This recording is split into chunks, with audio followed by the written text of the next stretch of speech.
everyone, welcome to Kelly's Creative Dream Studios and Friday Freebie, and today we are talking about my kit for the November Favorite Things Junk Journal Challenge. And the concept behind this is to take Julie's 15 favorite things to include in a journal and combine those with our 15 favorite things in our stash that we like to work with. So I'm going to start with the things that she wants us to make that kind of fall into freebies, and that is we're going to start with our 6 paper clips. And these just keep tangling up on me this morning. I have 2 of these. I have 2 of them that are plain and 2 of them that have the little curly Q twisted onto them. And then I have 2 of these ornament hooks that make great paper clips. So those are my 6 paper clips for this challenge. And then we need 2 yards of lace or trim. And what I have done is I have pulled out, I cut 10 inches in length of 7 different ones because that's the perfect length for a tassel. So I have this sheer narrow pink, 1/4 inch wide. I have this, sheer white, but it also has a darker white satin and then the gold trim. I have the Stampin' Up ribbon, soft seafoam that adds a little bit of different little texture color in there.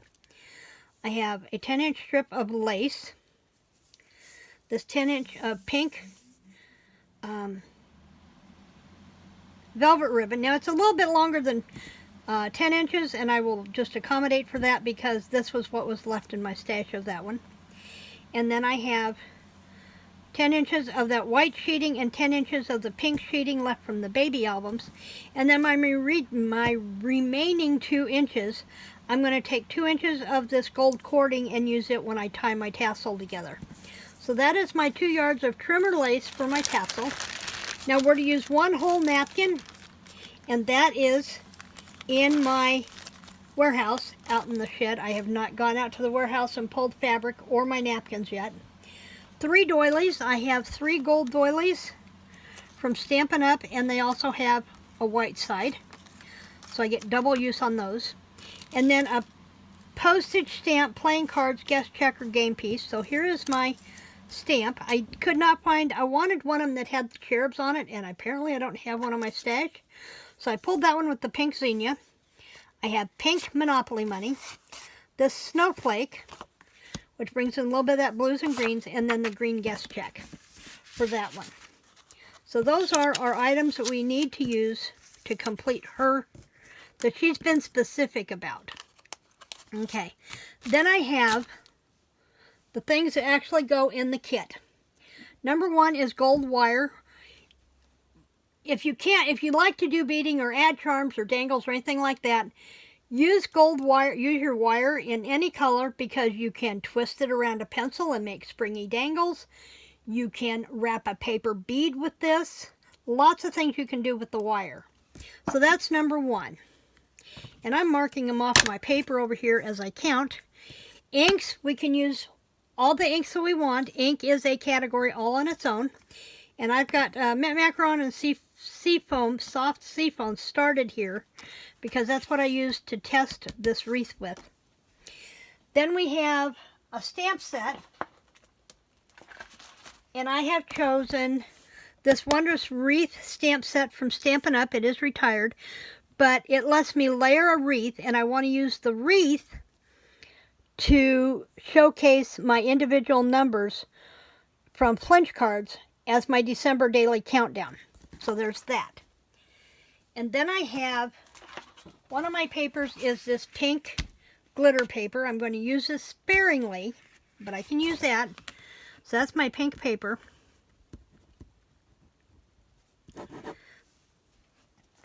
I have the bracelet. This was my mother's, and it's probably 50 years old or better. And I remember her wearing this when I was probably 5. But I'm going to use the pink beads on here. They'll be easy to take off with my pliers and add those as dangles. And then I have additional bling to put on things. And this is the Dollar Tree Crafter Square, and I've got pinks and whites in there that I can use. I'm still unsure about this drop lace. I'm still working on it because it's not a true white, but it isn't a cream or vanilla vintage either. So, but that's one I might want to use. And then this one. This one will be perfect for going down the bottom of a page to add some texture to the bottom, whereas this one will be better suited to run along the side of the page this way.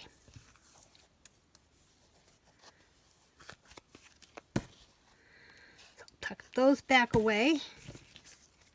When you spread this out, it looks less cream and more white. So we shall see. Like next time lace is on sale at Hobby Lobby, I'm going to check that out. Okay, then I have my cover, and this will be great to decoupage on and still have me leave my gold, and then I won't have to do anything about the spine. I can leave it the way it is. I am doing a 3-ring journal this time. Whoa, and it's got a slick cover, so it has to go everywhere. Then I'm using this pack of shimmer paper from Stampin' Up, and as I said, I test ran my stamp on this, and it adds another dimension to my stamps, to the stamped image. And because I wanted to include some of this as actual pages in the journal, I just went and I have an entire pack from my stash to use for both elements. Then there is copy paper. We can use copy paper.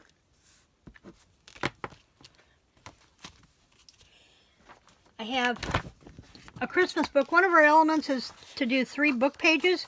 Well, this is what I'm going to use for my book pages, because then I can color these to color coordinate, and that's from Dollar Tree. They've got some nice ones. Oh, and this one has a free music download code that you can go in and download holiday music to craft by. Isn't that cool? Then I have these 3 pieces of essential papers, or actually I think I have 4. We'll see. I may only need 1 of these, but I pulled 2 just in case. But I have 1, 2, 3, 4 of those. And then I have my paper pad. There it is. I've got the coloring book, and then my fabric, and my pink shimmer paper. So that's 1, 2, 3, oh, my drop lace. 1, 2, 3, 4, 5, 6, 7, 8, 9, 10, 11, 12, 13, 14. The essential paper part's going to get me. I may drop the green. We'll see. This is going to be the one that's going to in question for me to keep it within the 15th. I could not use the graph paper. That would help. But I also like this doily sheet. But I'm not sure how well this is going to turn. So what I may do is keep this, use this, and that would take that down to 2. And then only use this after the fact. Because that's the other thing. Use what we absolutely have to do the challenge. And then when the challenge is all over with and we've uploaded and qualified for the VIP party, then we can go back and add in whatever we want to. So that gives me 1, 2, 3, 4, 5, 6, 7, 8, 9, 10, 11, 12, 13, 14, 15. Oops, but yeah, because I added in that. Yep, that would do it. That would do it. So, the other thing I'm thinking about is I may save this for a stitched in. I'm not sure how well it will hole punch. So that may get traded out and bring back in the other white. Who knows? So that is my collection for the November Favorite Things Junk Journal Challenge with Dear Julie. And the things that I love to work with are my stamps, my papers, lace, bling, and fabric. Those are my 5 absolute must-play things in my journals. And then everything else I have just pulled together to round out my 15 and complete this journal the way I think it will be really cool. So, I want to thank everyone who joins me in the studio. Remember that to like, share, and subscribe, please share. I'm still trying to build up my subscriptions, and the more subscribers I get, the more names I get to call for the longest part of time on our Shout Out Saturday, which, by the way, is tomorrow. So make sure you come back for Shout Out Saturday, where we will draw 5 names for the week to link you up with other crafty creators, and we'll put together either the mini challenge #1 for this month or one of the elements for this month. One of the two. So make sure you come back and join me. And thanks for joining me today. Creative blessings.